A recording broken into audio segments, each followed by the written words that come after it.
Hey everybody, it's Future Soup. I left this little prelude in because I think it's extremely funny that it dates how long I've been sitting on this episode. Um, all right, enjoy. The time of recording. Okay. It's Chinese New Year. Oh, lovely. Happy Lunar New Year, everyone. Wow, happy year of the tiger. Year of the Torah. Yeah. Heck yeah. We should have done a fun tiger themed episode. Watch like Toradora or something. We already did Toradora. We already did Toradora. It's true. It's true. We should have watched like Fruits Basket or something. Talk just about so Fruits cute. Basket. Maybe Oh next my year we'll do God. that for Lunar New Year. Yeah. We'll watch all of the Fruits Basket because Yes. like we never actually finished watching it together. No, we gotta cover it at some point.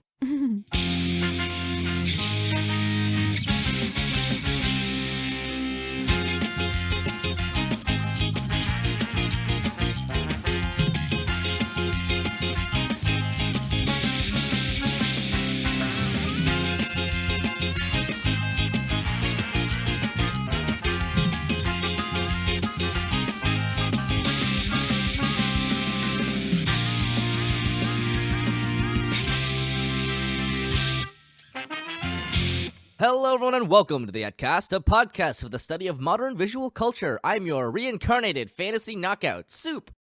And I'm your overpowered probably homo bromo best friend Renu. This week, AT stands for Absolute Territory because we'll be sampling the Winter 2022 season. And just as a reminder for the new format, we will primarily be covering the stuff that we are not going to continue watching, because the stuff that we are watching we'll just cover in the wrap-up. It took us like 5 years to realize that was probably the way to do it. But yeah, before we get into that, what have you been up to? Let's see. Not a whole lot in since the last time that we spoke. Mostly just like getting my dog all taken care of. She had her first cycle, I guess. Oh yeah. Yeah, because we're waiting for her to be full grown before we get her spayed and everything. Mhm. But yeah, otherwise, like, she kind of handled it herself like really well. So we were like, all right, well, just have you hang out at home, whatever. Oh, baby. But she's finally like done, and so now she can go out and socialize to her puppy heart's content again. Mhm. Yeah. Yep. That's all we've been up to, really, in the past couple weeks. Okay. Yeah. Mm-hmm. What about you? I went on a weekend trip. Yeah. Since we last spoke. I mean, I say since we last spoke. We literally spoke like a week ago. But I went on a weekend trip and it was it was fun. I'm not gonna lie to you. I mostly just spent the entire time working. Or at the very least trying to get work done. So, like that's the thing about like freelancing and stuff is that all of the time that you're not doing the work, you're thinking about doing the work. And also, I have very severe ADHD, so the process of getting work done is very difficult. But I did get not as much work done as I wanted to, but more than I thought that I would, which is good. Okay. But I'm just like ridiculously busy, as I mentioned last time, just because I'm just like wrapping up all of the stuff that I have to do, and yeah, it's just really busy end of the first month of the year. But yeah, I went on a weekend trip. One night I got blasted off my ass, of course, as you do on a weekend trip. I'm not gonna lie to you. I don't remember the last time that I was drunk. It might have been Halloween. You did say that your tolerance went down. It was really, really way down. Which didn't stop me from drinking like a bottle and a half of soju, which was not.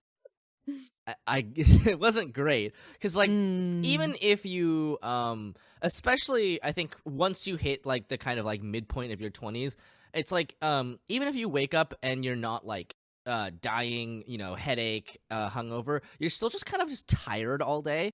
So that's kind of where I was at, where I drank enough water that I like didn't, wake up at any point being like, oh god, my head hurts, I'm gonna die, right? But I was just vaguely tired all day. I spent a lot of the next day sleeping. And obviously, like, part of it is like going from sea level to like 6,000 feet up in altitude, which really doesn't help. But yeah, my tolerance is very low right now for alcohol. And yeah, there was I mean, it was a fun trip. It was just my roommates basically. So it was just this dynamic, but up in the cabin, in the snow. But we didn't have Philip with us, and that was kind of the other thing, where it was just like the whole trip. We were just like, I want to see Philip. Oh, you guys missed him. That's so cute. Yeah, so we got him on the way down and picked him up from my parents' place. That's where we're keeping him. And now he's safely home and he's sleeping. He's having a little nappy. Oh. He had a fun weekend getting spoiled by my parents. That's how it is. Yeah. So my parents spoiled Clover when we had her over, or when she was over exactly, there. Yeah. He's a chestnut. That's literally what my parents are like too. They're just like, you want some snackies? You want some snackies? So cute. But yeah, that's mostly what I've been up to. I mean, like I said, it has not been that long since we've last recorded. Yeah. Oh, have you been playing the new Pokemon game? I have not. Okay, I haven't either, but that's because I was away on the weekend trip. I think I'm gonna be streaming the first playthrough of it at some point. But apparently it's a mainline game. They're considering it a mainline game, which is actually super exciting. That's huge. Yeah. It is such a departure from the regular formula, which is very exciting. The last time we had a Pokemon game that kind of was like a new sort of thing that like shook things up, it was Gen 5, and it didn't sell well for some reason. And then since then they've just been deathly afraid of like making any departure from the regular formula, which is kind of sad. I have to wonder why Gen 5 didn't sell well, because like they made Gen 5 and they were like, we have all these really cool things, and like holy shit, that game actually, like if you go back to it now, absolutely still holds up. It probably is the best Pokemon game in the series, but like didn't sell well. They were like, well shit, okay. So they went back to the drawing board, and then they came up with Black and White 2. We were like, okay, here's Gen 5, but we fixed some stuff. Huh?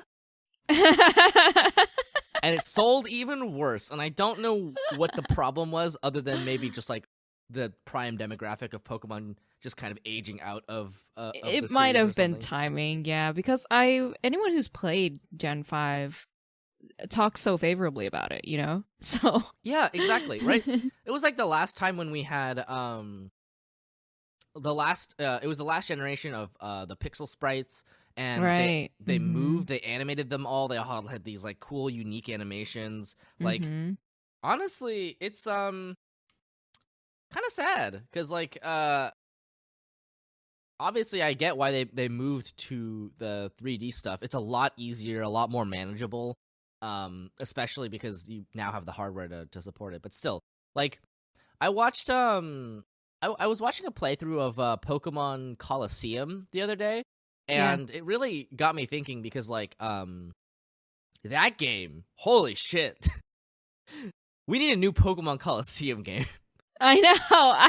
It's so like, it's such an iconic game now that it's just cemented itself in everyone's childhood, that I wonder if they're afraid to touch it. You know what I mean? Or well, they got well, the thing is that Pokemon Coliseum and Pokemon Coliseum 2 XD Gale of Darkness. Yeah. They were made by a different studio, I'm pretty sure. They weren't made by Game Freak in-house. And it's kind of a shame. It's kind of a bummer, because like that's kind of what I want, like a mainline Pokemon console game to be like. Because it was so like funky and weird, and like it has so much character to it that like I would love to go back and play through it. If I had all the time in the world, obviously I would, right? But yeah. Maybe something to look at when we run out of Ace Attorney games to play. Maybe we can play Pokemon Coliseum together. That'd be so cute, actually. Yeah. Okay. Anyway, shall we talk about the Winter 2022 season? Heck yeah, I'm so excited. All right, let's get into it. All right. First up is Demon Slayer Entertainment District Arc. Yeah. Do be slapping. It do be. Do be slapping. It is more Demon Slayer. It's just as good as ever, and I really like this arc for a lot of reasons. Yeah. This has been airing for a little while now. I think I got a head start because it was literally right off the tail of the Infinity Train arc, rather than actually starting in line with the rest of the season. It kind of just like it has like a 4-episode or so head start. Yeah. So we're pretty far into this, and it's good.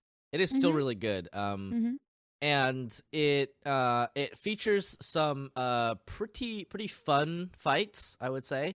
Especially the last couple episodes we've been watching.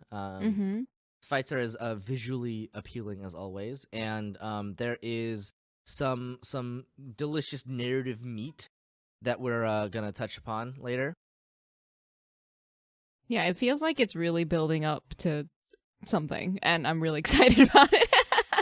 Yeah. Because the fights so far have been really cool, and I don't know, the way that they've been using the characters is different compared to the rest of the series. So yeah. Yeah. I will say there is a little bit of in some places it's a little bit slow. Just because it is so focused on the internal narration, that it feels like you know how like in shonen anime, there's always the the people in the stands that are just like, oh, he's using the hyper beam move attack, yes, giga impacts, right? It's kind of like that, except it's Tanjiro just being like, I have to breathe. God. Which I think is a sort of a natural consequence of this being the weird transition point where the main trio is just getting strong enough to be able to fight the upper moons, but not quite strong enough that they can't do it without the Hashiras helping. So there's a lot of that bystander kind of oh no, what do we do? But I promise you, there's a lot of very cool moments. And I would say if you've been enjoying Demon Slayer up until now, you're absolutely in for a treat. There's some really stellar moments too. I think they do the moments where Tanjiro is kind of learning to come into his own as a swordsman, and finding the balance between when to use the sort of new fighting style that he has that has sort of been sleeper agent celled into his brain, and the one that he's been learning for a while, and he realized one is better for offense, one is better for defense. That's right, cool. I do like that you get to work through the strategy with him as he's trying to figure out, okay, which one is powerful when, and when should I use it, because this one, they each have their own cost, right? So it's really interesting to see him strategize, which I like. Yeah. Before it's been slashy, gotta do the move. Right, exactly. And there's a lot of really cool moments where Tanjiro's family is really taking the forefront and grounding both Tanjiro and Nezuko. Yes. And it's this really great moment where it kind of brings you back to the emotional core of the first season and why all that stuff really hits. And yes. I'm glad that they keep bringing it up throughout, because it feels like it's not just a throwaway thing. What I really love so far about what we've watched, I think the biggest hitter emotional impact wise was them showing Nezuko's connection to her mom, because you see everything through Tanjiro's point of view, but then the show reminds you Nezuko also lost her whole family too, aside from Tanjiro. So yeah. I mean that's the thing, right? Is that because Nezuko, since becoming a demon, can't really speak anymore. Right. a lot of the time, like, you kind of have to take her through Tanjiro's point of view, and so you don't really get a lot of her perspective. Right. And I think you're right. I think it's a cool moment of interiority for a character that otherwise is just kind of like incidentally there sometimes. Yeah. Yep. So, highly recommend if you guys enjoy Demon Slayer to, I mean, keep watching, I guess. Yeah, absolutely. It's Demon Slayer. It's UFO Table. Still fucking knocking it. Next is Sono Bisque Doll wa Koi wo Suru. I don't remember what the English name of this was. But this show is I've read the manga for this, and it's very cute. The anime itself is well directed, and it is like it feels like very standard anime fare, just executed like very, very well. My Dress Up Darling is the English title. Oh, okay, that's what it was. Yeah. It is an ecchi show. In terms of like, there's just panty shots, and then there's a little booba. There's a waifu. The anime Waifu reminds you how much they put into animating her. Yeah. Yeah, I think the story, so, I mean, we only watched, like, one episode. Right. But the story so far is interesting because it's about cosplay, which I love, and I'm so excited to see an anime that's focused around it. Yeah. Having read the manga, and having seen the first episode of the anime, I have quite high hopes. It is a very cute show about following your passions and not letting other people define you, and I think that's really cool. Like, so the female lead of the show, Marin Kitagawa, is like she's like this like gyaru kind of character. Like she's dressed up and has like blonde hair, which is like a specific kind of thing. She feels like she's one of those like it's like the kind of like high school like cheerleader sort of archetype, right? Right. Except like the gyaru part is more of a like kind of delinquent like sort of edge to it. But anyway, but then you get to know that she's like really into cosplay and like video games and anime, and like on top of that, she's like vehemently against people who look down on other people for the things that they like, right? So like, so there's like a scene where a guy is like trying to neg her a little bit, and she's just like, "Fuck off and die."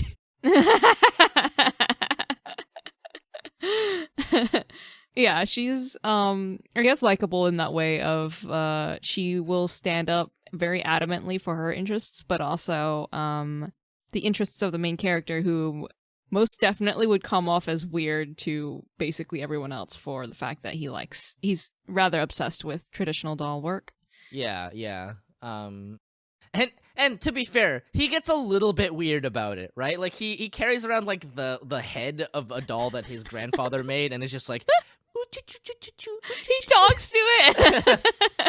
And like like no shade or anything, follow your dreams and your passions, and love things as unapologetically as possible. Cringe is just something we invented, But yeah, I like it, right? Because we have a very obvious and clear like line between the point at which he was just like traumatized by like a childhood like girl who was just like, it's gross that you like dolls. That's a girl thing. You're a boy, right? Yeah. So like obviously there's kind of this this element of like gender roles and liking things that are not in line with what your gender presentation is supposed to be, right? And then like getting to meet and like feeling like isolated because of that, and like not even in the sense that other people are isolating you, but in that you feel like you have to isolate yourself because you're an anomaly, right? And having having somebody else be able to like reach out to you and essentially like validate you and say like, hey, it's actually really cool that you're into something. Yeah, I think that's really neat, right? I think that it's pretty cool. Yeah, no, definitely. And I think it's especially nice for, I guess, the anime community because, it's not, anime isn't really like a normie thing, or at least it wasn't, when we were growing up. It wasn't a while ago. It arguably might be now. It's a little bit more now. Like, I feel like a lot of, like, quote-unquote normie people have watched, like, One Punch Man or Naruto or something like that. Yeah, enough there's to definitely be... There's definitely, like, normie anime, right? Yeah. Like, yeah. I don't mean that to be the person who's just like, actually, you're not a real anime fan if you've ever watched Neon Genesis Evangelion. But it's like, that's not something that we could have said years back, right? That right, there's exactly. a normie anime. Like, the thing is that it's one of those things that was, it was kind of low-key, like, latent for a while, but, like, has come back around because it, we've hit the nostalgia cycle where people are like, wait, I did watch Naruto when I was younger or whatever, right? Mm-hmm. And then you have a new generation that is, like, has way more ready access to anime in general, right? Yep. The fact that it's on platforms like Netflix and Hulu, correct, yeah. And stuff like that, right, means that more people will incidentally be exposed to anime. Because, like, I mean, like, not to be a boomer about it, but like back in my day, like, you watch anime in 3 parts on YouTube, or you had to go to some like shady other website that hosts like 4 shows and only 4 shows, and you're like, I just want to watch Sayonara Zetsubo Sensei, right? Like, listen, if you go out there and you're just like, hey, have you ever heard of Sayonara Zetsubo Sensei? People are gonna look at you like you're just out there, like you're a weirdo. The only anime you really would be able to watch was the couple of hours that they would show like on Cartoon Network or like on Adult Swim late at night. But like nowadays, you can go anywhere and just be like, "Hey, you see Naruto?" or like, or whatever, right? And somebody's like, "Oh, I've seen like Attack on Titan," right? Right. That's a pretty like popular one for people to have seen. Yeah.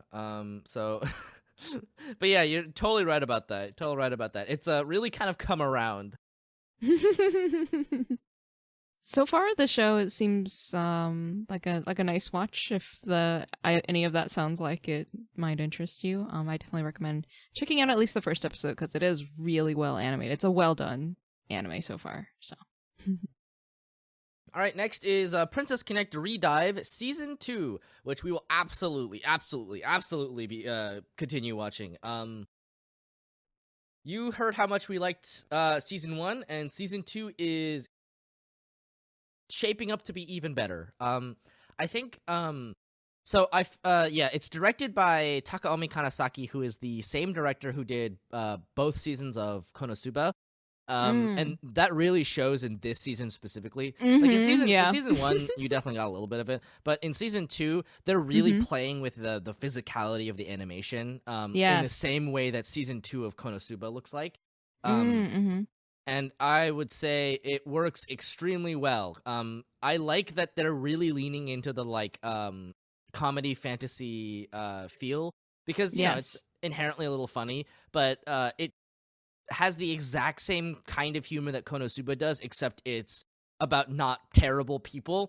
And that might actually like be more engaging for certain people. And I would say like it is no less funny for being about like decent people, right? Yeah, so it doesn't forget the fact that it's a very wholesome and sweet and calm anime about like a guild that likes food.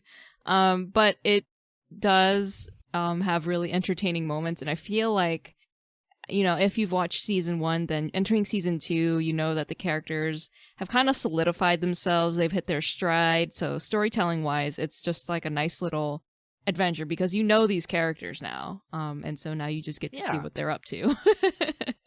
Also, like, there is a little bit this like kind of undercurrent of like the sort of harder emotional stuff that really drives home a lot of the motivations for the characters, and it works in a way that is like really impressive to me because you're melding stuff that's normally very serious with stuff that's like really kind of comical and funny and over the top. And season 2 is even funnier than season 1, and also feels like it has more like kind of like of that emotional meat to it. Yes. Like, at the end of season 1, we discover that Pecorine is the princess of the kingdom, and there's still this tension with Carol and the person that she's like working for, right? And we're still not really sure what all of the sort of stuff is about, but it feels like it's developing into something. Yes. And it is a really clear sort of thing for the characters to like be moving about in the framework of, and it feels like a character-driven show, while at the same time being this kind of like adventure gag comedy in a fantasy world. It's really cute, right? It's so cute. It's extremely endearing, extremely funny, extremely cute. All the characters are lovely and wonderful. The first season, the first episode, like we were just like already like it was so good. Like the first episode too, like really hits you with all of the things, because it has all of the like very funny visual gags. And like Carol just kind of like not having it. And then she's definitely the straight man of the group usually. yeah and then like and then you have the kind of like emotional like gut punch at the end of like the old sensei adventurer who's just like, come with me children, I'll teach you how to survive in these parts, and it turns out he's a ghost, and he was trying to get them to essentially get his party to move on, and so like it actually it works really well. It obviously looks just stellar. It looks so good. I suspect a lot of the same animators who worked on Konosuba worked on this, but it's under the under Cygames' anime studio, so it's hard to say. But given that we are looking at the director of Konosuba, it kind of makes sense probably that a lot of the animators would follow. But yeah, Princess Connect Redive Season 2, if you've seen Season 1 and you liked it, absolutely. If you've never seen Princess Connect, I would highly recommend watching both seasons, starting with Season 1 and then going into the new season that's airing, because I love this show. It's so cute. It's so good. It gives me the feelies. Really takes the edge off of mortal existence. Is that not the greatest compliment you can give to a show? Yeah. See, that's the thing is, I feel like that's what a lot of modern sort of fantasy is really missing, because somewhere along the way in the kind of like isekai boom, we sort of missed the part where it was popular because it was escapism, and moved more into it's popular because it's power fantasy, which is just like right, yeah, which is so funny and bizarre to me, but also makes sense because yeah. But like to me, the essence of a good sort of fantasy story is always going to be about the characters and the dynamic that they have as a party, and I think that's what shows like Princess Connect and Konosuba do remarkably well, in a way that other shows don't, which is funny because like Konosuba is an isekai, but it like forgoes. I mean, it's kind of like a tongue-in-cheek parody of isekai in a way, right? Yeah, 'cause it's like instead of like being an overpowered person, it's about a guy who like basically doesn't have anything except for like a goddess that he vindictively brought with him, right? So. Yeah, yeah, it's good fantasy. Like that's the thing that is great to me about Princess Connect, especially going into season 2, because season 2 really gives you the taste of like these like fantastical like landscapes and cool things that would never otherwise exist. Like the first episode takes place in a coral reef that is above the water, and there's just fish like swimming around in the air. It's really cool. Very delightful. Yep. Okay. Speaking of fantasy, let's talk about Sabikui Bisco. I don't know where to start with this show because it's a lot. It's a whole lot, and we've only watched one episode. So a ton of the first episode is focused on world building, and there is a lot of world to build because they go in depth with it. Yeah. Okay. I will say it's very interesting because of how deeply they go into it. And it's very different from, I guess, other shows that we've watched this season. It feels a lot like a Shonen Jump one-shot. is how I would put it. Like, there's a certain era of Shonen Jump one-shots that really feel like this, where they're trying to pack a shit ton of world building into like 60 pages, basically. Mm-hmm. And it is very interesting. I would definitely watch more of this. The basic premise is that Japan, modern day Japan, has the world has sort of ended in Japan, and probably elsewhere. It's hard to say with these things, right? Like that's the thing, right? Is that somebody once made a joke where they were just like, we've never actually seen what the rest of the world looks like in Mad Max. It could just be that Australia is like this and everywhere else is fine. But anyway, so the world has ended, ostensibly, and Japan has turned into this vast desert, and everything is rusting, and people are rusting. They are prone to a rusting disease that they think is being caused by mushrooms. Okay. Mm-hmm. And so they make mushrooms illegal, and they make anybody who carries mushrooms in their body, they're called like wardens or something. They have a special name for them or something. They call them terrorists, so they become mushroom terrorists. And then there's like a defense force that like fights the mushrooms, I guess. And yeah.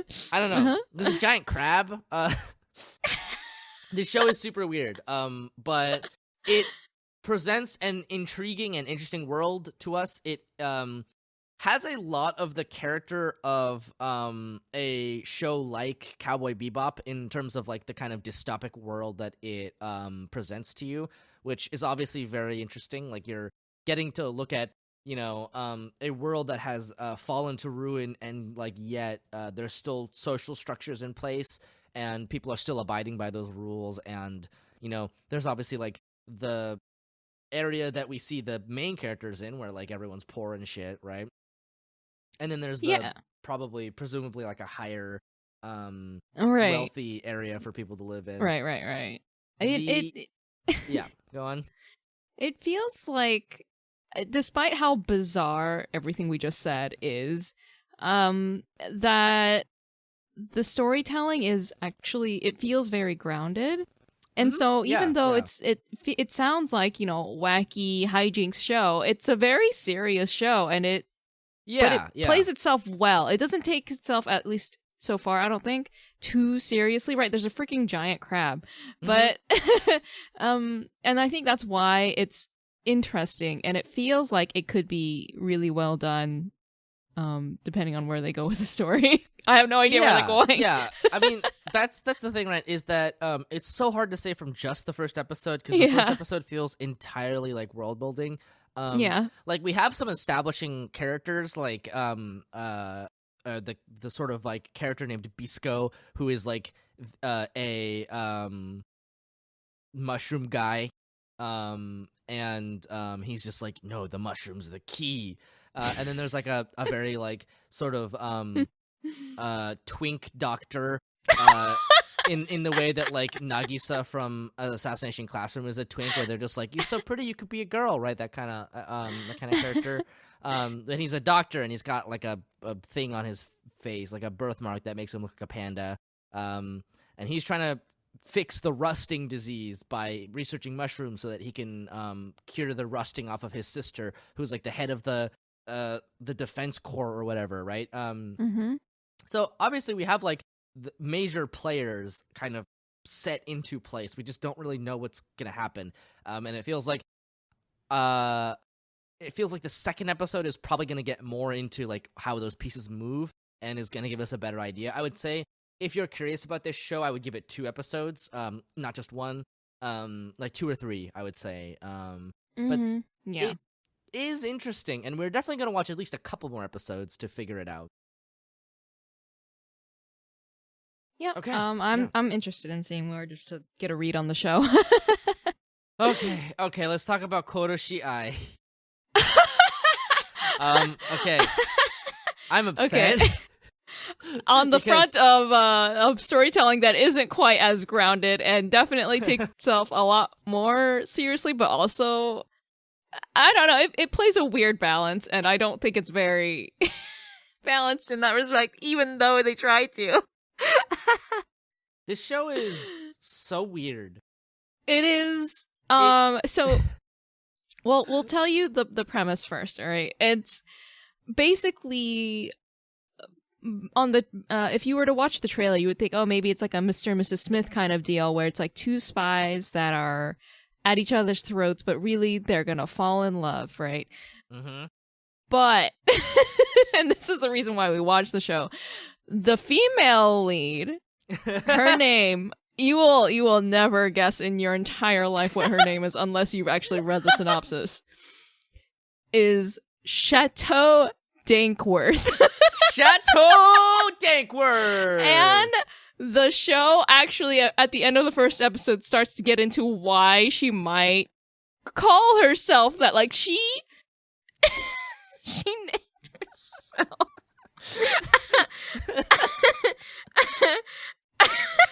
And then the male lead is like, he reminds me of like, he's like kind of like a wannabe of the character from Full Metal Alchemist, you know?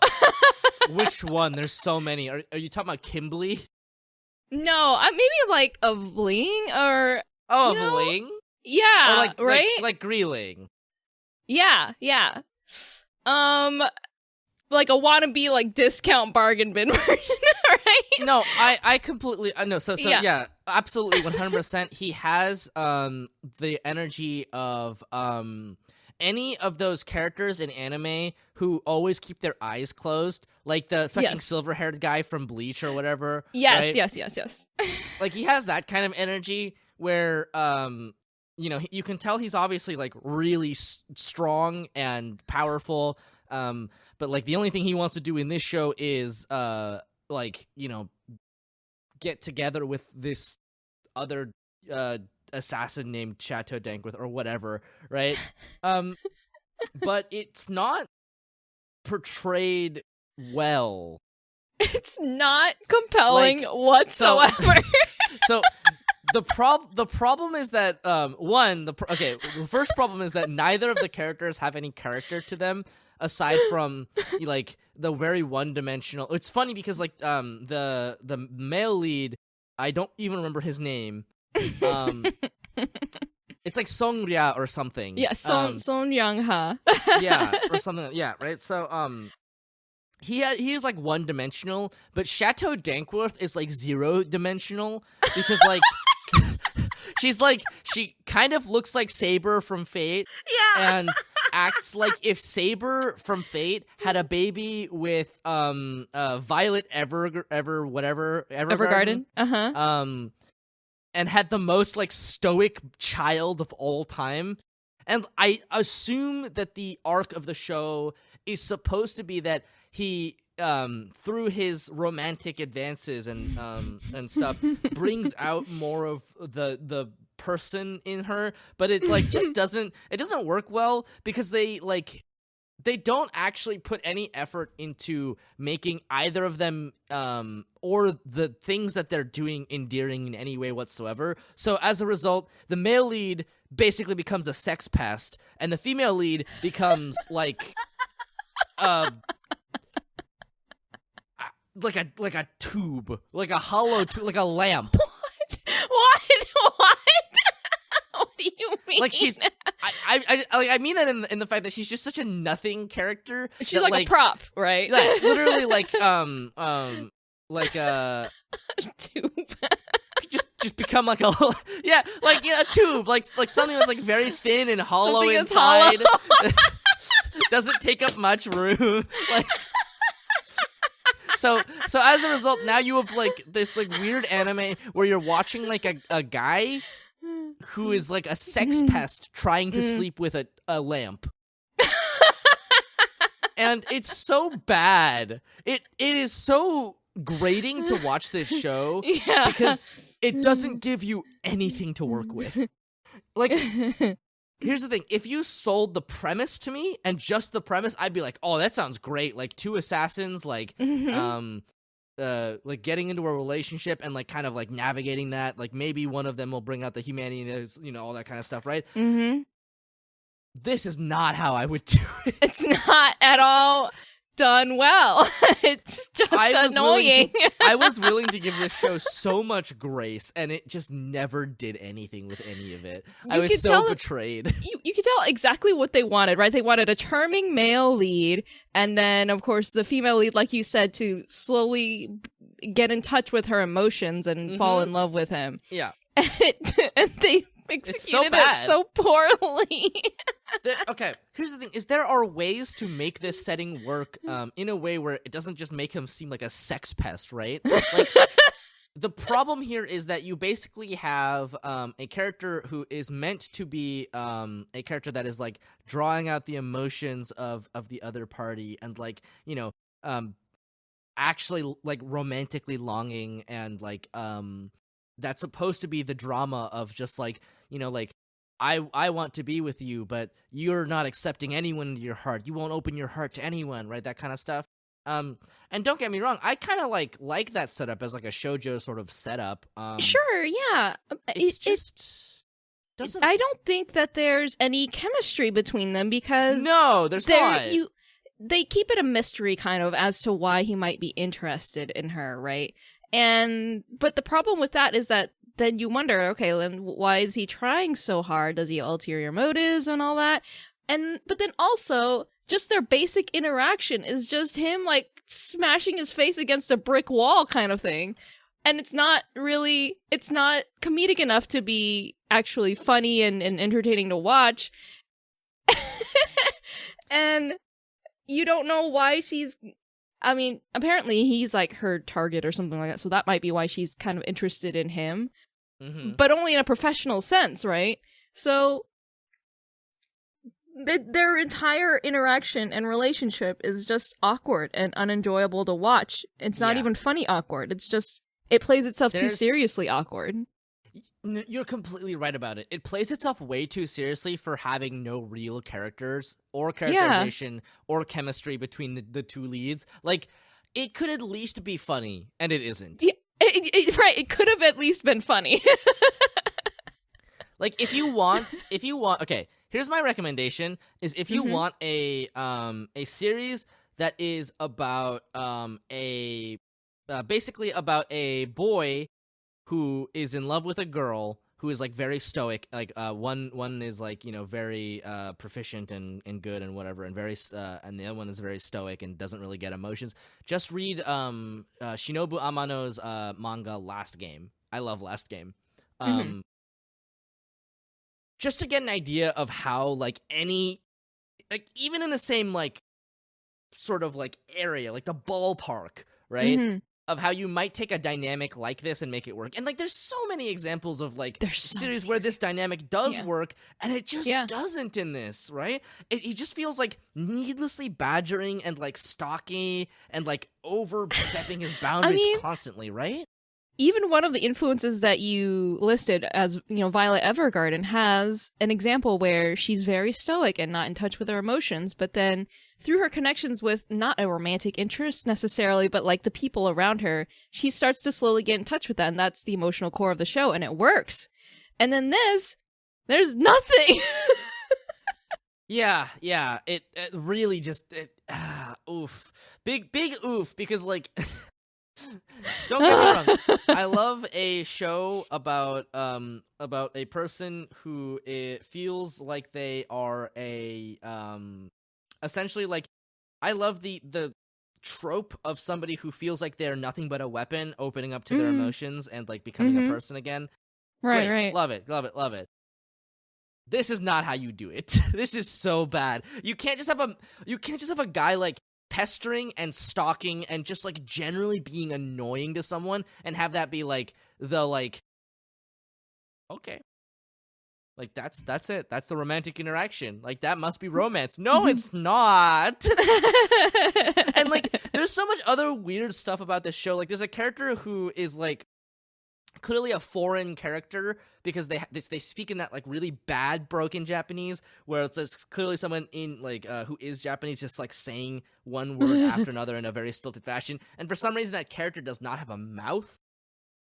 Oh, my God. And it's never explained why. I forgot about this. Yeah, this is terrible. Like, I think one of the problems here is that we're getting this story from the from Chateau Dankworth's perspective, and that is, in my opinion, absolutely not the way to do it. I don't like. Obviously, I kind of get why, because they are going for this like kind of long, slow burn where it's like, I'm like reliving my memories and sorting through my trauma and all that. But like, I just don't think it works, because like we get we get the male lead filtered through her perspective in many ways, even though it's not exactly correct, but like, he's just a pest. He's annoying. Yeah, he's just annoying. There's nothing endearing about this character, which is why it's so hard to get into the show. Because if it was a and they're trying so hard to keep the mystery, like, you're completely right that they're trying to keep the mystery so much that they don't give us anything to work with, right? Like, right. If this was from his perspective and we knew why he was in love with her from the very start, and why he, wants to get into a relationship with her, and like the stuff that he does in attempting to do that, we might be more sympathetic. But because we're getting it from the other perspective, he's just annoying, and I hate him. I need him to not exist. Well, it helps us sympathize with the main female lead. She thinks he's annoying. We think he's annoying. Oh, God. And she's such a nothing, too. Yeah. It's just not good. Anyway, don't watch this show. This show is bad. I wouldn't recommend it. I mean, it's not great. Okay, let's talk about, let's not talk about Girls Frontline, because I said I was gonna watch it, and I didn't. Because I forgot. It's okay. Oh well. It's a mobile game adaptation, so, your mileage is going to vary. Right. Not every show can be Princess Connect Redive, Mm-hmm. Most mobile game adaptations are Grand Blue Fantasy, and oof. Yeah, Princess Connect Redive is the exception rather than the rule, unfortunately. Absolutely. Which is so funny, because Cygames actually has a really good track record in terms of mobile game adaptations, except for Grand Blue Fantasy for some reason, which is so bizarre to me. Because like, Princess Connect, really good. Rage of Bahamut, really good. Rage of Bahamut Season 2, really good up until the last episode. Uma Musume, I hear that was pretty good. I don't really care about the horses, but I mean, if that's your cup of tea, then I hear it was pretty okay.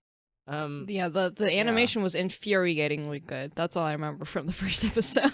Yeah, it's like, on one hand, animation good. On the other hand, I'm not sure I want to watch girls run around like horses. That seems exactly. It seems just a little weird to me in a way that I don't really want to unpack. Do you know what I mean? Yep. Okay, let's talk about Tokyo 24th Ward, which was also bad, but for different reasons than Koroshi Ai, but also very similar reasons, because Koroshi Ai also just doesn't look very good. Right. The animation is just very lackluster in general. Right. Tokyo 24th Ward actually looks pretty decent, but is very bad in general. Wasn't this a doubleheader? This was a doubleheader, and I was so upset that it was a doubleheader, because one, as with a lot of doubleheaders, I'm not gonna lie to you, most doubleheaders do not need to be doubleheaders. This one absolutely proves that. And two, I was gonna do something after watching that anime, and it delayed that thing by 24 minutes for no reason. We should have stopped. Oh, we really should. I wanted to know what happened, but oh my god. I didn't really want to know what happened, actually. But I wanted to know why they wanted me to sit there for 48 minutes, and the answer was for no reason. And that is kind of upsetting. Yeah. This show is about a special ward in Tokyo. I remember why we picked this up. it was about a special ward in Tokyo that only recently is getting reintegrated back into Tokyo, following like years of World War II negotiations and whatnot, right? And that is a very fascinating setup, especially for a Japanese anime, because there's a lot of feelings to unpack there about sovereignty and what it means to have a piece of you, a piece of your country kind of like broken off and essentially governed by a different body. And there's a lot of conversations we can have about that in the real world regarding places, especially places that are covered under the like one China policy, like Taiwan, right? Taiwan and Hong Kong specifically are very hot political topics. I should say, like right? we'll gladly have that conversation with you, but this anime won't. This anime was That's not for darn about sure. that at all, and I At don't all. understand why.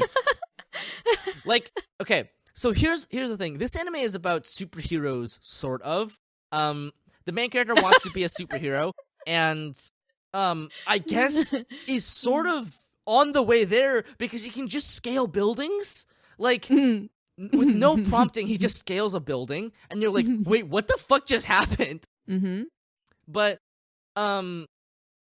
anyway, that dream never comes true, sort of, because when he like 2 years ago, an elementary school caught on fire, and he went in to save some people. There's an extremely funny sequence where he headbutts both his friends, but for some reason they animated the they animated this scene where he headbutts his friends. Yeah, exactly. You remember which scene it is. They animated it with like, they gave it more frames.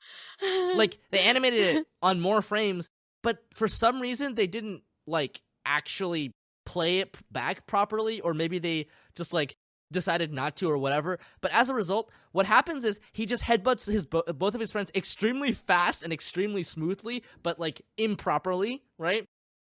It doesn't feel it's like they sped up the footage. Exactly. It feels like they sped up the footage. Like, instead of animating on more frames, it feels like they just squished all the frames together so that it would feel smoother, right? Right. And it speeds up all of the action, so he literally just go whoop bop, whoop bop. And It doesn't look natural at all. I'm not gonna lie to you. It doesn't look natural.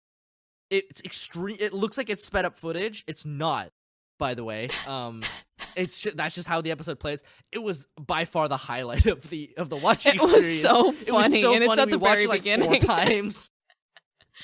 Anyway, don't do that if you're animating. Don't do that unless that is your explicit purpose. Your explicit purpose is to make people laugh. Because do you know what it actually... Okay, I know why it's so funny. It feels like an abridged series animation. Like, do you know what I mean? Like, when they have like just an animation where they're just like, they speed up the footage for comedic effect. It feels like that, but they played it completely straight. They're like, this is a serious moment where he's defying, like, he's defying his friends to like go save people, right? But it's just like the visuals of it don't line up with the tone, and it's too funny. Like, the comedic timing is too good. He just like... Because it's not like he just headbutts his friends. There's a solid, like, 2 or 3 seconds where he just stands there looking at his friends. Like, the frames don't move at all. And then he goes, whoop-a, whoop-a. Yeah, and that was after he scaled, like, this little short area to, like, dunk himself in water. Pool, yeah. And then he jumped back out of the water. He climbs down, and then he walks over, stands in front of his friends, and stares at them, and then headbutts them in fast-forward motion, and then runs into the fiery building. Okay. If for no other reason than to watch that, I recommend you watch this, but only up until that point. After that, nothing matters. After that, he runs in to save the people in the building. He saves his little sister or whatever, but his friend who saved his little sister dies. And they have a funeral like 2 years later. And then after the funeral, all like his trio of friends, you know, they've been broken up for like 2 years or whatever. They've all gone to do their things. They all get a call simultaneously from the number of the the dead friend who's just like, become superheroes, and then they I guess get genetically modified through a really like disturbingly realistic like crawling into the ear sequence. I didn't like it at all. Jeez, don't remind me of that. It was really distressing. I didn't like it. No, but then they get like superpowers. I guess yeah, like he can move his body better. And one of them becomes like a giga hacker, and then the other one, I don't even remember what he's there for, actually. I like legit don't remember. His father is important. He's right, an his important dad politician. is important. Like, and then they go save their other friend from getting hit by a train because her foot is stuck under the tracks while she was trying to get her stupid dog. Oh my god. Okay, can we talk about this? Her foot isn't even like that stuck because he like fucking wrenches her out in a way that like would have broken her leg, but she's fine. Yeah, so like the setup is that I don't remember how she like meets this puppy, but basically she meets this puppy. She's trying to take care of it. It gets loose when she drops the carrier because I guess she didn't secure the carrier very well, first of all. And so the puppy runs off. She chases after it. It runs into the train tracks. It gets stuck. She's like, oh my gosh, I gotta save the puppy. She gets stuck while trying to save the puppy.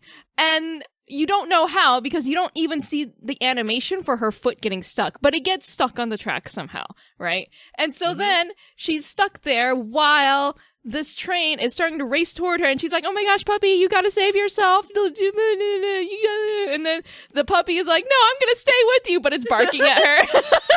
Yeah. And then she's like, well, I guess this is the end for both of us. We're gonna die in front of a train. But then this dude shows up, and during this whole event, right, they have to they're trying to convince the people in charge, right, to either they basically come down to a choice of either sacrificing the people on the train or sacrificing this dumb girl and her dog on the tracks. I think they literally bring up the trolley problem. Yes, they actually do. But it's extremely funny because it is like, all right, will you let your close friend and her dog die, or will you let hundreds of people perish on a train? And so dude is just like, I'm gonna save her. Oh, and so he runs in with the help of his hacker friend, and then his green-haired friend is trying to buy time, I guess. And so he straight up, like you said, yanks her out of the track somehow. Again, they don't show the animation for how he gets her foot unstuck. He just pulls her out. And it's like, why couldn't you do that yourself? Why couldn't you have done that at any earlier it was so awful. It was so awful, right? Because, like, literally, it's just, like, a gravel. She's just stuck in some, like, rocks. And, like, you're like, how are you even stuck under here? And then he comes and, like, pulls her out, and then that's just it. Like, she's not injured or anything. No. Yeah, she's completely fine. The dog is fine. You would think that wrenching someone out with that force would at least, like, I don't know, give you, like, a scratch? But no. Right. No. You would have thought that he would have had to somehow pull up the track or something and put it back down so that the train can cross safely or something. They could have set up so many stakes that were worthwhile, but this is what they went with. I don't understand this anime at all because, like, they give you this fascinating, like, alt history perspective, setting, and then they don't do anything with it, and in a way that's bizarre, right? Because, like, okay, so, like, this is so frustrating to me. They named the show after it. They named the show after the war, and I'm sure that there's probably some, like, development about the ward and, like, its place in the political sphere, right? That must be why they become superheroes or whatever, right? They're supposed to, like, save that. But, like, it's weird. This is a weird thing to me. Like, imagine if you were just like, okay, so here's my show. It's about an alternate history in which the Louisiana Purchase never happened, so that this part of the United States is has continued to be owned by the French. And you know what we're gonna do with it, with this setting? we're gonna give you a Marvel movie. And it's like, why? Why would you do that? Excuse me? Why would you even go through the trouble of setting that up if this is all you were going to give me? It's like the bottom of the barrel, like not even was, as good enough to be a Marvel movie. It was so bad. So bad, and it's so boring. How is it also so boring? Like, nothing happens in this show, and there's a lot of nothing happening. And even when stuff is happening, they drag it out so long that it becomes nothing actually happening. And it goes on for 48 minutes for no reason, because they could have easily fit this in 24 minutes. In fact, 24 minutes might have been too long for everything that happened in this 48 minutes. True. They had a freaking... I remember one specific scene was them talking over food, and they're having... like, they're trying to have this cute bonding moment with the girl, the female lead. And it takes so long, and they talk so much during this meal. But nothing happens, and they're trying to win you over, being like, ooh, look, we have characters that have characterization. But it's so shallow, and just, there's no actual content there. And you feel like you can see the writers taking you by the shoulders and trying to tell you, hey, feel something for our characters. Please like them. Yeah. This show tries extremely hard to be anything. Mm-hmm. And everything, and as a result, it becomes nothing. It was so hard to find anything likable about this show, and like, even to the point where it was hard to find things that were like objectively bad either. It's just so bland. Yeah. If it was at least a little worse, it could be funny to watch or fun to watch with your friends True. or whatever. Yes. But it's not. It's just nothing show. This show is about nothing. And it's like, why? You could tell so many resources were put into this show because it's really well animated. And it's also an anime original. Mm-hmm. And it doesn't do anything with any of the things that they built up. I would say probably the most interesting setup that they have is the fact that it's their dead friend that gave them the powers somehow. You don't know, that's the mystery right behind the show. And that's it. I don't care about any of these characters. Yeah, that's the thing is I don't know. I have no idea what was going on. Like, the thing is that this show isn't even like terrible. And that's like And that's like kind of a detriment to the show because like the animation is like fine for the most part. Like, it doesn't look too bad. There's some moments that are a little wonky, but otherwise like it's perfectly serviceable. But like, aside from the fast forward moments, it looks good. Like, but like the content within is just so nothing. Yeah. I just don't get it. I don't get this show. I don't either. And like, I don't want to put more time into trying to understand it by watching more, cuz like I'm upset. I'm upset because the premise of the show made it seem like it was going to be anything but this. I think even if they didn't, I mean, first of all, they could have set, based on the first episode, the first doubleheader, they could have taken these characters and this premise and put it in a completely different location, and it would have been the same thing, right? And that's what's so infuriating about them naming it after this very specific thing, right? This very specific location. And then, second of all, I kind of understand what they're trying to go do, which is to build up this, like, this superhero trio that you become attached to because you might think that their dynamic is interesting. And it just doesn't ever reach that potential at all. No, it doesn't. It doesn't go anywhere. It feels like I'm at the exact same place at the end of the first episode that I was at the first, where I was just like, yeah. Pain. Anyway, let's talk about Fantasy Bishoujo Juniko Ojisanto. I don't remember the English name for this either. I probably should have written it down. It's like something about like being reincarnated as with a fantasy knockout something. This show is an isekai show about a it's funny because they say middle age, but he's only like 30. They're only in their like early 30s. I wouldn't even say that's middle age. But whatever, Japan, right? It's about two guys in their early 30s, and they get isekai'd, except one of them gets turned into a girl because he was, drunkenly blabbering. He's like, I want a girlfriend, etc. Right? And then his friend is exactly the same, but stronger with strong stats. But he gets turned into a girl, and let me tell you that this show could have been any number of things about this show could have been like awful, right? It could have gone wrong so easily. This show could have been so bad. It could have been so like homophobic. It could have been so transphobic. Like there's so many levels to this that it doesn't do because it's good. It actually so far has handled all of these factors in a very tasteful way, in a very entertaining, like, in terms of, like, show content, it's a very entertaining show. It's not, like, at least to me so far, it hasn't felt offensive or, like, mean-spirited in any way, right? Yeah, it's just a very humorous story about these two friends who got isekai'd and maybe they're falling in love.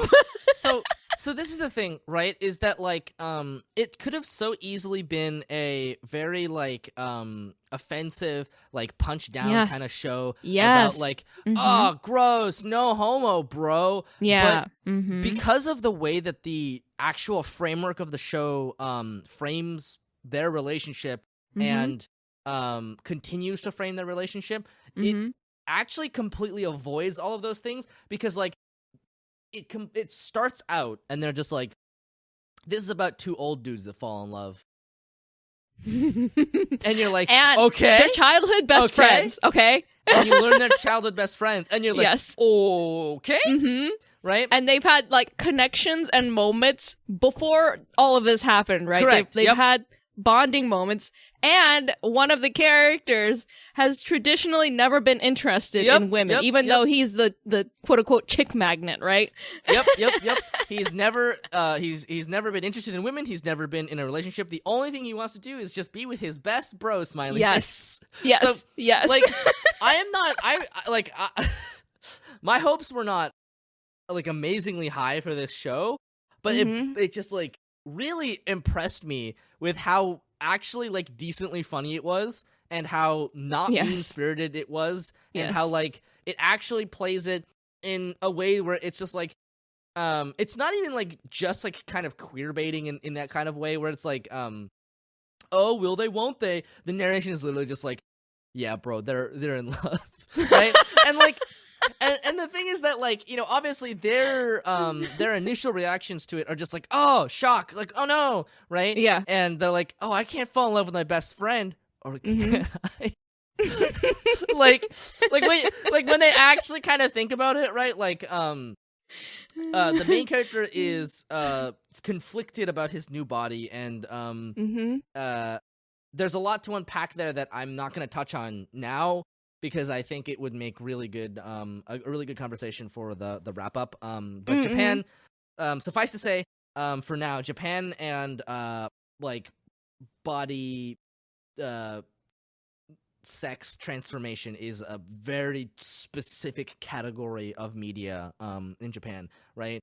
But there's that aspect to it. But then also like you get into the other character and like his best bro, and literally his mentality is, oh no, if I fall in love and we get into a relationship, while you're like this, what will become of our friendship if we ever get back, right? He's just concerned about ruining their friendship.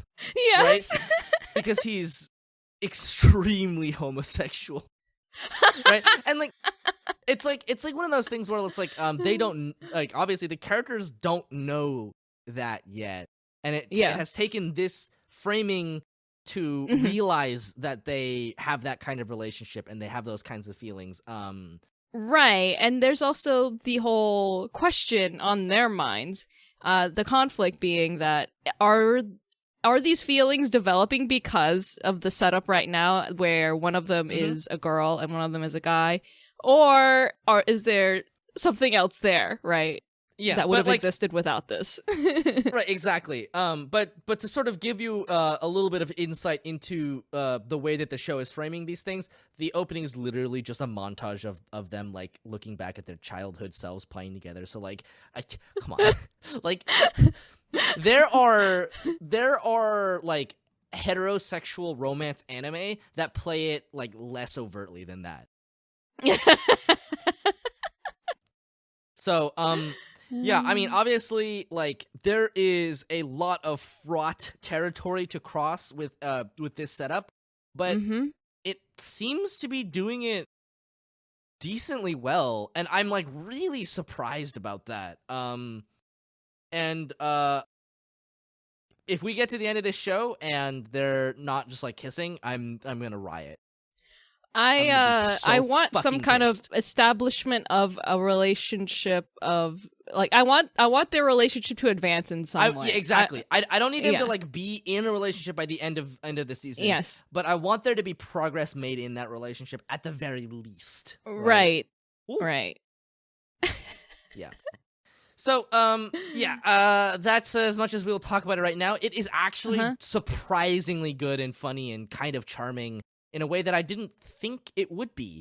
And I actually I like the other characters too that we've met. We've met the elf character, the extremely narcissistic elf character, the goddess that isekais them is really funny. Yeah, actually, like it is weirdly as for an isekai comedy series, it's succeeding in a way that I didn't think it would. Like, it's not mean-spirited by any means. Yeah, I'm so pleasantly surprised it's not a mean show. Yeah, it's surprisingly good. Okay. Yep. Let's talk about Tribe 9, which is it's basically Danganronpa the baseball anime, and I'm not gonna lie to you, I was like zoned out for half of this episode. I remember that there was a guy that puts on a mech suit and fires like a death ball, and then Komaeda Danganronpa baseball blasted it with his Gigabat, and that's the extent of what I remember. They win extreme baseball, like that's the thing, right? They won an extreme baseball match. I don't know how to explain this show other than death games with baseball. I don't even know if it's actually a death game now that I think about it. Okay, but yeah, do you remember that the baseball episode of Brand New Animal? How like it was just kind of baseball, but there were no rules. It feels like that, but that's the whole show. But it's also executed not as well. Yeah, not nearly as well.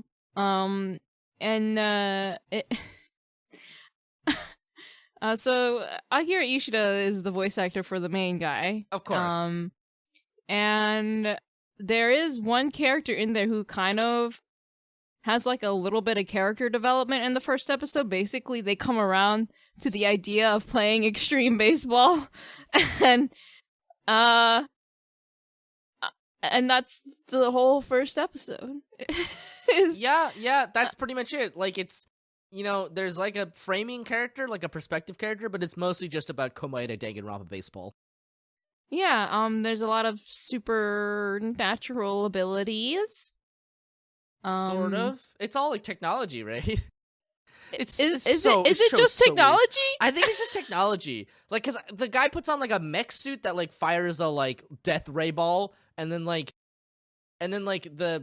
special thing about Komaeda Danganronpa baseball is that he's got like an electric plasma bat.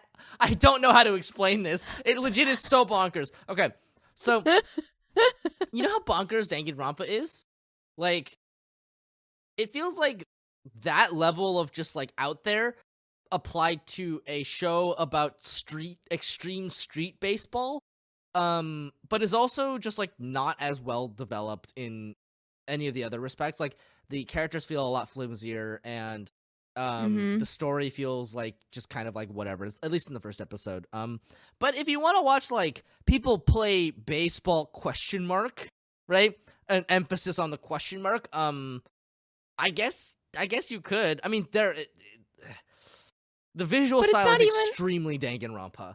Yeah, it's not even like, well, what makes, I think, shows like Danganronpa so strong is that there's rules, and the show will follow the rules, and it'll only break them in very specific circumstances to like tell specific parts of the story or whatever, or they'll show like how a character cheated around the rules, like that kind of thing. This show so far, at least to me, it might have happened in a blur, but I didn't see any very specific solid rules that I could follow the rest of the show by. So there's nothing for you to grab hold of and to feel grounded by, because it's just loosey-goosey people playing kind of sort of baseball. And I see that you noted down the fishing guy, and for some reason this guy is able to apply his master fishing abilities to baseball too. And that's just the kind of like weird stuff that this show has introduced in the first episode, amongst the whole mech stuff and explosive stuff. And it's just not a very good introductory episode, in my opinion, because it doesn't walk you into what's happening. It just kind of like throws all these characters at you and throws them into a game, and it expects you to be entertained by that. Yeah, like, there's obviously the shock factor of the fact that they're playing extreme baseball, and it is extreme, like, very obviously. But at the same time, it's weirdly not gripping in any way. Yeah. It's not visually interesting. Weird. Okay, this is a weird criticism to make about a show where a guy puts on a mech suit to fire a baseball cannon, but it's like not interesting enough to watch. It's shockingly not interesting, despite how weird so it is. Weird. Yeah. I don't understand it. I don't get it. Yeah.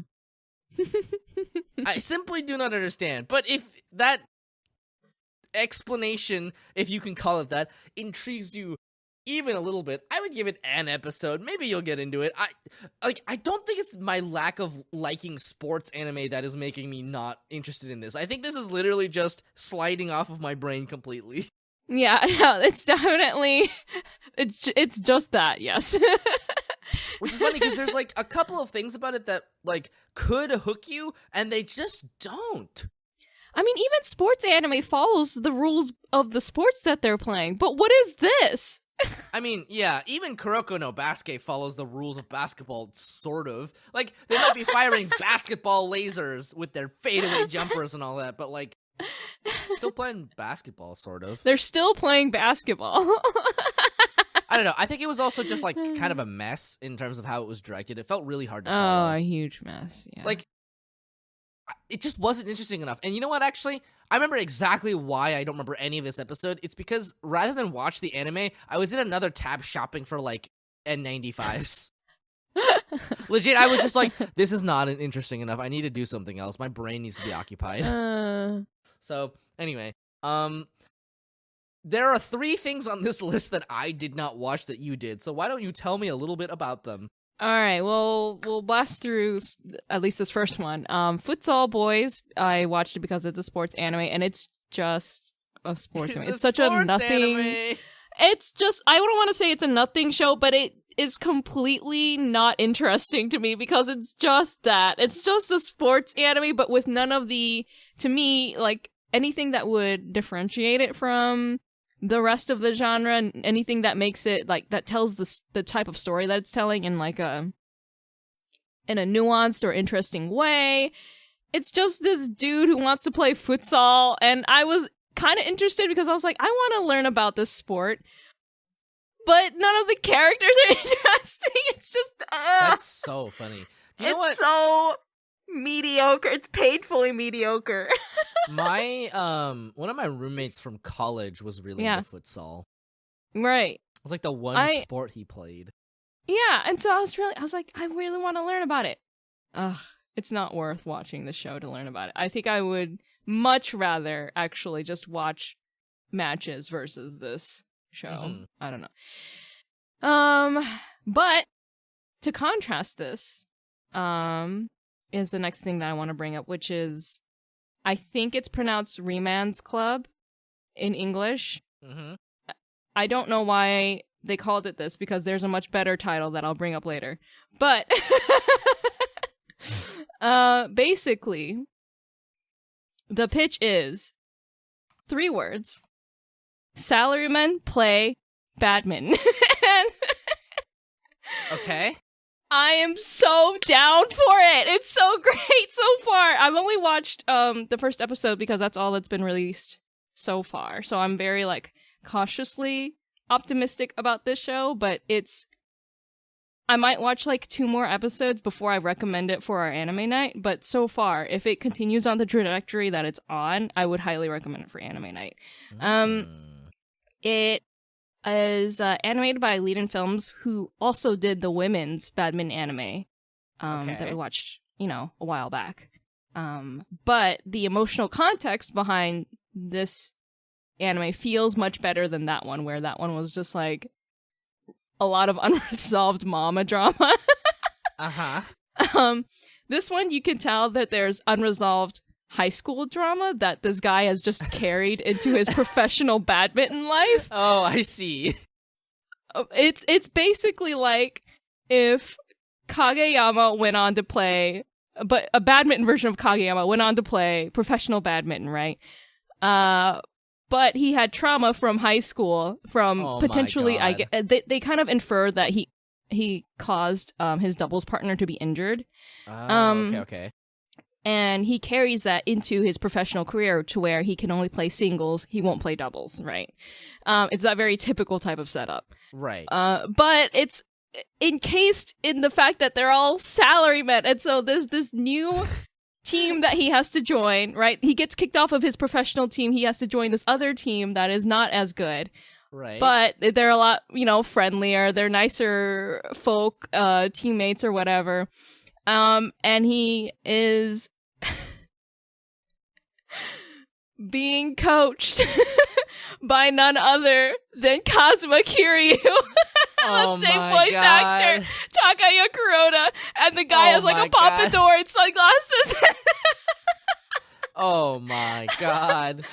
And so Kazuma Kiryu tells him that he's got to play doubles. He sees it with his coach eyes that this guy is meant to play doubles, right? And so Kazuma Kiryu is really out here in an actual anime doing a side quest.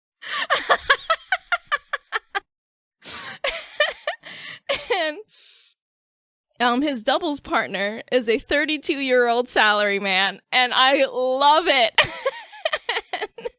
He's so passionate about badminton, and he's so passionate about it, in fact, that you find out that when the main character was young, he actually inspired the main character to play badminton, but neither of them kind of remember it. And he calls themselves, because they're salarymen and they're badminton players, Badoriman. I don't know why that wasn't the title of the show. Okay. Why did they call it Reman's Club instead of Badoriman? Oh my God. And Kageyama's voice actor is actually in the show, but he plays a different character on the team. So that's about all that I have to say about it. The animation is good so far, first episode. The music is actually nice. I like it a lot. And the ending is by Mafu Mafu. So it's a very sweet sounding ending. And I'm so excited to watch more of this show.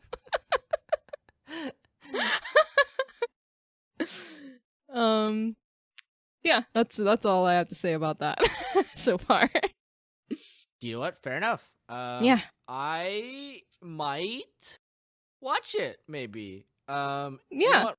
Just remind me when we're watching anime, and I'll watch an episode of it. All right.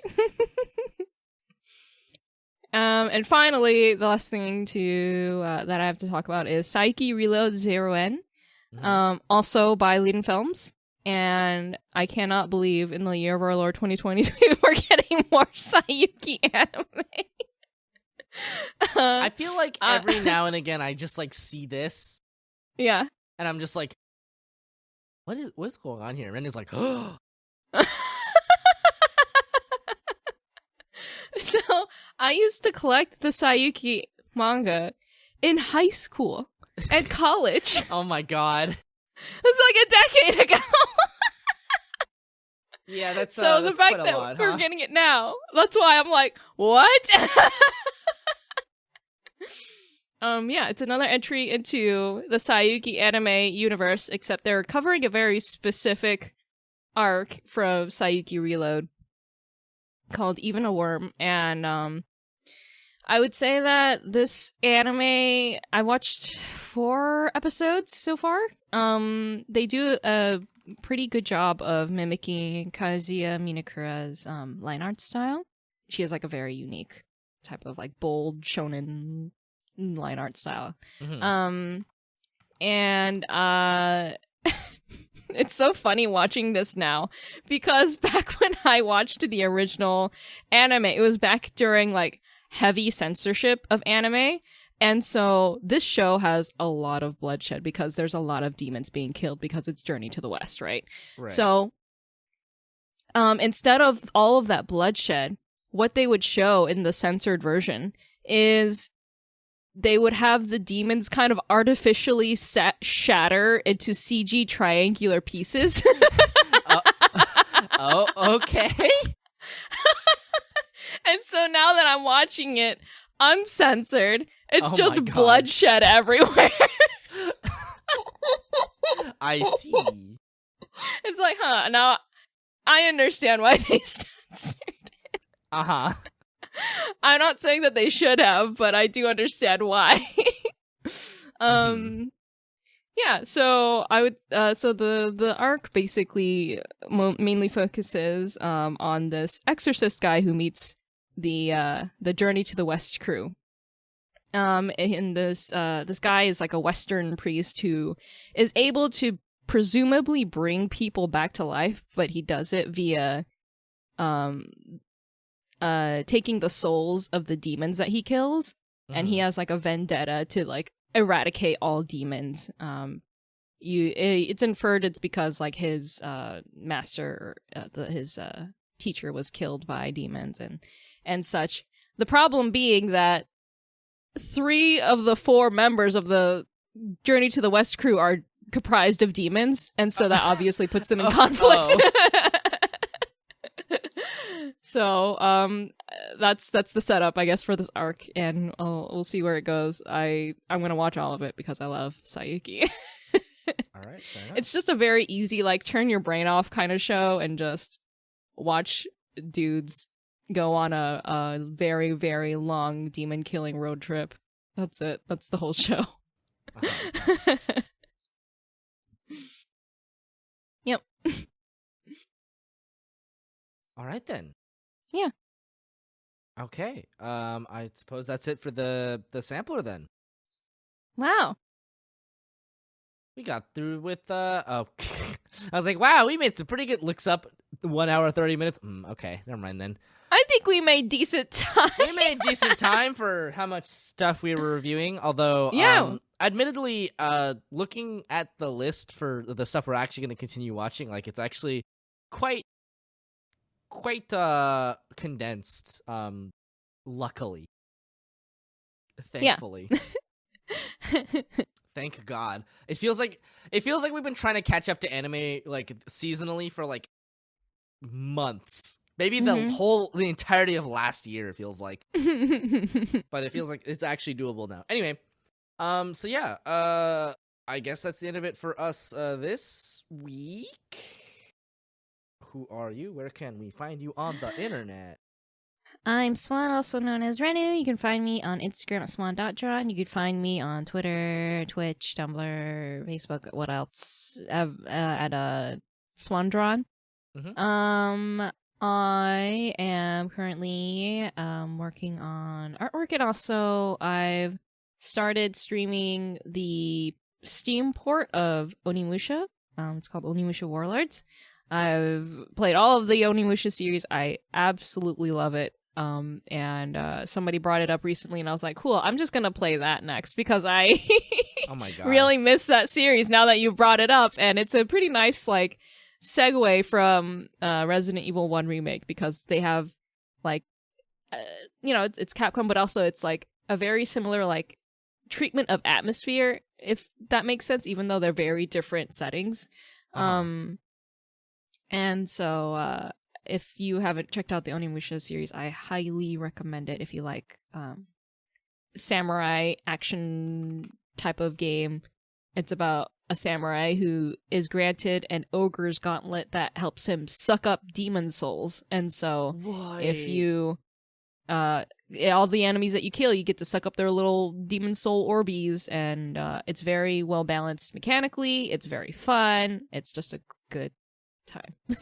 Oh my god, wait, hold on. I think I played this game. Yeah. I would be surprised if you hadn't, actually. Wait, was this... Okay, hold on. Was this game... What did this game release on? PS2. PS2? Okay, that's... Holy shit. Wow, this is actually nuts. Okay, so this is a very funny story that you've completely accidentally wandered into with this. Let's go. But Okay.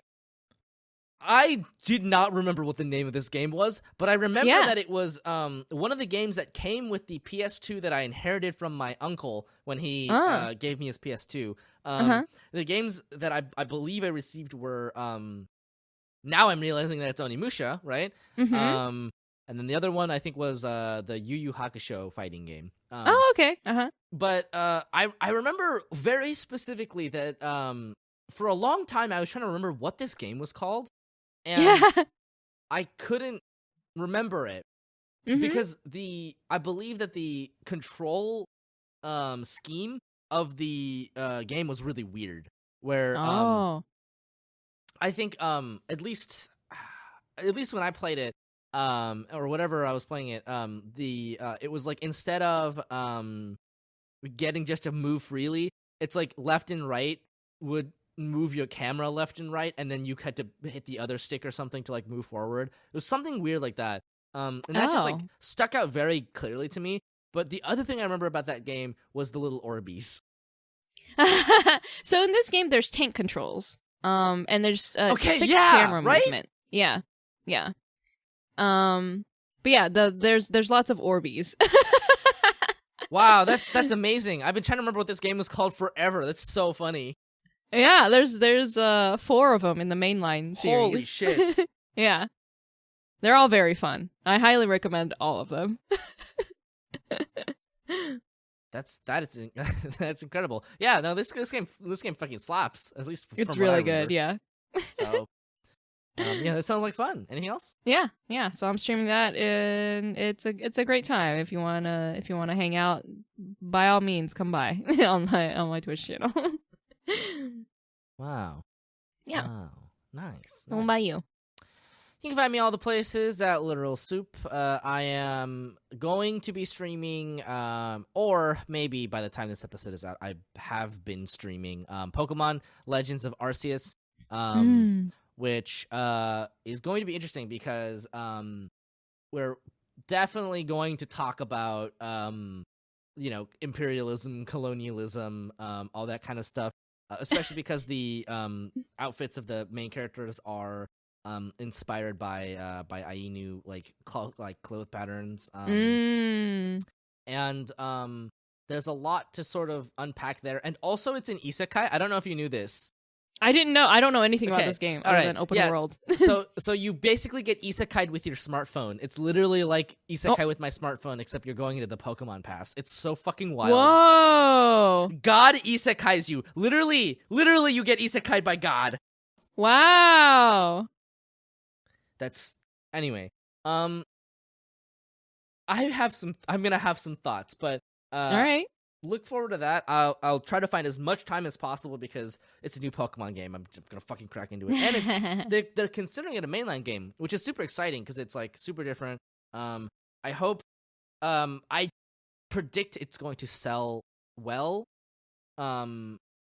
Just because the concept is exciting, obviously, like an open world Pokemon game, and because they've gotten a lot of streamers to play it, and that obviously is going to boost your sales like a ton. Especially when you have all of the VTubers playing it right now. So all of them are playing it. Yeah. So I would be surprised if it didn't sell well.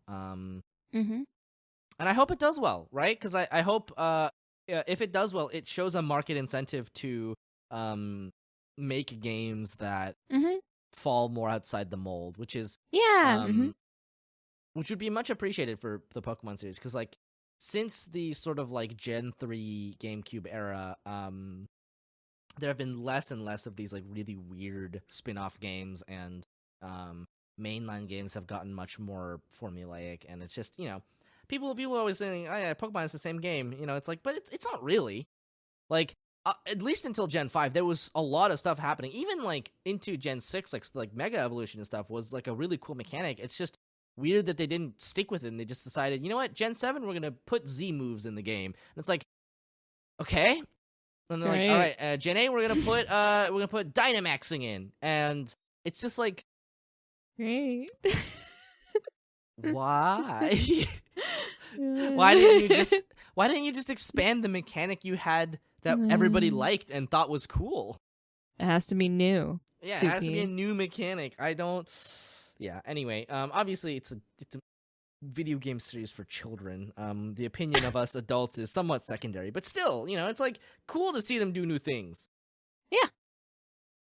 Anyway, so yeah, that's what I'll be up to. Other stuff, you know, I'd stream other stuff sometimes. I hope to get through Yakuza 3 sometime, and then we're probably gonna do some stuff, etc., etc., etc. You know what I do.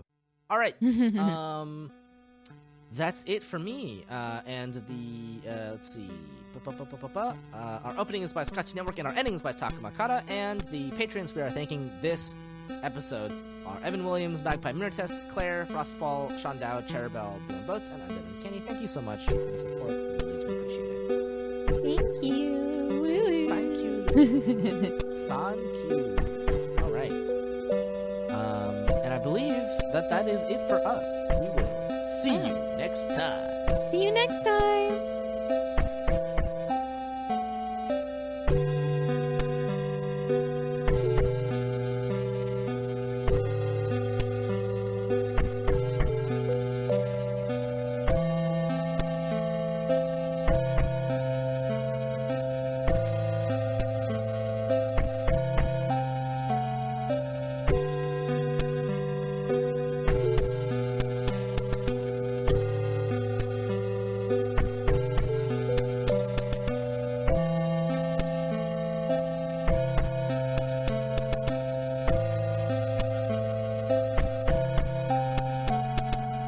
Sayonara.